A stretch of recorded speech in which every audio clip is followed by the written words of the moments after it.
हम सब खुश रहना चाहते हैं, है ना? पर सवाल यह है कि सच्ची लंबे समय तक टिकने वाली खुशी आखिर मिलती कैसे है? ज्यादातर लोगों को लगता है या हमें सिखाया जाता है कि ये पैसे से, कामयाबी से या बड़ी बड़ी चीजों से आती है।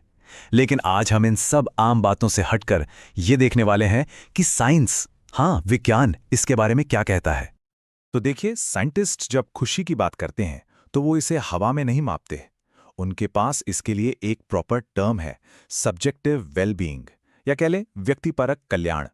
और ये सिर्फ एक पल के अच्छे फील करने जैसा नहीं है। ये असल में दो चीजों का एक कॉम्बिनेशन है। एक, आप रोज कैसा महसूस करते हैं, और दूसरा, आप अपनी पूरी जिंदगी के बारे में क्या सोचते हैं। और यहीं पर बात बहुत इंटरेस्टिंग हो जाती है। देखिए, साइंटिस्ट खुशी को दो हिस्सों में बांटकर देखते हैं, और ये जो फर्क है ना, ये बहुत बहुत जरूरी है। पहला है अपने जीवन में खुश होना, मतलब आप रोजमर्रा में कैसा फील करते हैं, कि आपको मजा आ रहा है, आप हंस रहे हैं, लोगों से जुड़ाव महसूस कर रहे हैं।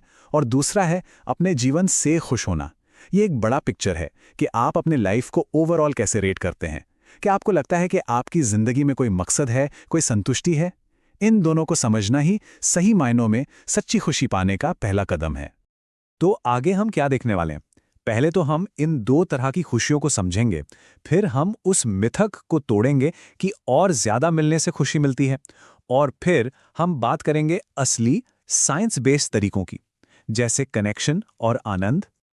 अच्छा, एक बात सोचिए, हमारा पूरा कल्चर, हमारा समाज हमें किस चीज पे फोकस करने को कहता है? जीवन से खुश होने पर, है ना? अच्छे ग्रेड्स लाओ, अच्छी नौकरी पाओ, बड़ा घर बनाओ, मतलब पूरी लिस्ट है। और इस रेस में हम अक्सर जीवन में खुश रहना भूल ही जाते हैं। वो जो रोज के छोटे छोटे पल होते हैं ना, उनका मजा लेना, जो असल में हमारी असली इमोशनल हैप्पीनेस को बढ़ाते हैं। चलिए, अब आते हैं सबसे बड़ी गलतफहमी पर। एक ऐसा जाल जिसमें हम सब कभी ना कभी फंसते हैं। वो ये है कि अगर हमारी बाहरी परिस्थितियां बदल जाएं, जैसे लॉटरी लग जाए या सैलरी डबल हो जाए, तो हम बस खुश हो जाएंगे। पर क्या सच में ऐसा होता है? और यही वो सवाल है जिसके पीछे रिसर्चर्स ने सालों लगा दिए हैं। क्या वाकई पैसा आपकी रोजमर्रा की खुशी खरीद सकता है? क्या ज्यादा पैसा होने से आप ज्यादा हंसते हैं या आपका स्ट्रेस कम होता है? 2010 की एक बहुत फेमस स्टडी ने एक नंबर सामने रखा, एक तरह का मैजिक नंबर। उस वक्त के हिसाब से ये वो इनकम लेवल था जिसके बाद लोगों की रोजमर्रा की इमोशनल हैप्पीनेस, मतलब दिन प्रतिदिन की खुशी, बढ़ना बंद हो जाती है। वो एक जगह आकर ठहर जाती है। हाँ, पर यहां एक बात समझना बहुत जरूरी है। इसका मतलब ये बिल्कुल नहीं है कि पैसा जरूरी नहीं है। जिन लोगों के पास अपनी बेसिक जरूरतें पूरी करने के लिए पैसे नहीं हैं, उनके लिए तो हर एक रुपया खुशी और सिक्योरिटी लाता है, बिल्कुल।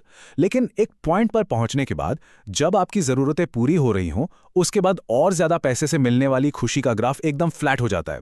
मतलब वो फायदा बहुत बहुत कम हो जाता है। तो फिर सवाल उठता है कि बहुत अमीर लोग भी क्यों स्ट्रेस में रहते हैं या नाखुश होते हैं? जवाब एक शब्द में है, तुलना। हमारा दिमाग है ना, वो एक कंपैरिजन मशीन है। वो हमेशा तुलना करता है। हम ये नहीं देखते कि हमारे पास क्या है।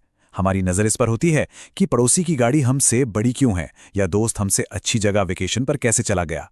और यही वो जाल है सोशल कंपैरिजन का, जो हमें कभी भी खुश होने ही नहीं देता। तो ठीक है, अगर पैसा और हालात बदलना इसका जवाब नहीं है, तो फिर क्या है? अच्छी खबर यह है कि जवाब हमारे ही कंट्रोल में है। वो हमारे बिहेवियर, हमारे तौर तरीकों में छिपा है। और साइंस के हिसाब से जो सबसे पावरफुल तरीका है, वो है सोशल कनेक्शन, यानी लोगों से जुड़ना। ये बात सुनने में बहुत सिंपल लगती है, पर यह बहुत पावरफुल है। सोचिए, अपनी खुशी को बढ़ाने के लिए सबसे असरदार चीजों में से एक जो पूरी तरह हमारे हाथ में है, वो है बस लोगों के साथ थोड़ा और वक्त बिताना। लेकिन रुकिए, हर तरह का कनेक्शन बराबर नहीं होता। साइंटिस्ट इसके लिए कमाल की एनालॉजी देते हैं, न्यूट्रिस्वीट कनेक्शन की। सोचिए, न्यूट्रिस्वीट क्या है? वो मीठा स्वाद तो देता है, पर उसमें कोई कैलोरी, कोई पोषण नहीं होता।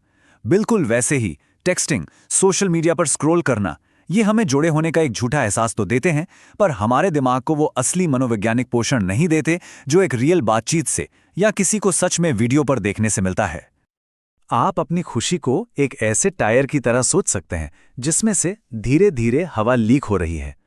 अब इस टायर में हवा भरने के लिए आपको असली कनेक्शन के छोटे छोटे डोज चाहिए। सोशल मीडिया के लाइक्स या टेक्स्ट मैसेज से काम नहीं चलेगा। आपको असली बातचीत के छोटे छोटे लगातार टॉपअप्स की जरूरत है। तो अगर असली कनेक्शन इतना जरूरी है तो हम ये कर क्यों नहीं पा रहे हैं? आखिर रुकावट क्या है? इसका सबसे बड़ा विलन हमारी जेब में ही बैठा है, हमारा फोन। हमारे फोन इंसानी इतिहास में ध्यान भटकाने के लिए बनाई गई सबसे पावरफुल चीज हैं। हमारा दिमाग जानता है कि उस छोटी सी स्क्रीन में रिवॉर्ड्स का खजाना छिपा है, मैसेज हैं, वीडियो हैं, खबरें हैं। इसलिए जब फोन सिर्फ पास में भी रखा हो तो उस पल में पूरी तरह मौजूद रहना और सामने बैठे इंसान पर 100% ध्यान देना नेक्स्ट टू इम्पॉसिबल हो जाता है। ये फैक्ट सुनकर आप चौंक जाएंगे। एक स्टडी में पता चला कि अगर एक कमरे में सिर्फ एक फोन टेबल पर रखा भी हो, उसे कोई यूज भी नहीं कर रहा हो, तो भी लोग एक दूसरे को देखकर 30% कम मुस्कुराते हैं। 30%! जरा सोचिए, सिर्फ फोन की मौजूदगी ही हमारे कनेक्शन को कितना कमजोर कर देती है। तो सीधे शब्दों में कहें तो हमारे फोन हमारी खुशी कैसे चुराते हैं? वो हमें उस पल से बाहर खींच लेते हैं। वो हमारा ध्यान टुकड़ों में बांट देते हैं। वो असली कनेक्शन की जगह एक नकली एहसास दे देते हैं और हमें दूसरों के साथ सच में होने से रोकते हैं। ठीक है, तो पहला सोल्यूशन था हमारा एक्शन बदलना, ज्यादा रियल सोशल कनेक्शन बनाना। अब आते हैं दूसरे सोल्यूशन पर, जो हमारे सोचने के तरीके को बदलने के बारे में है।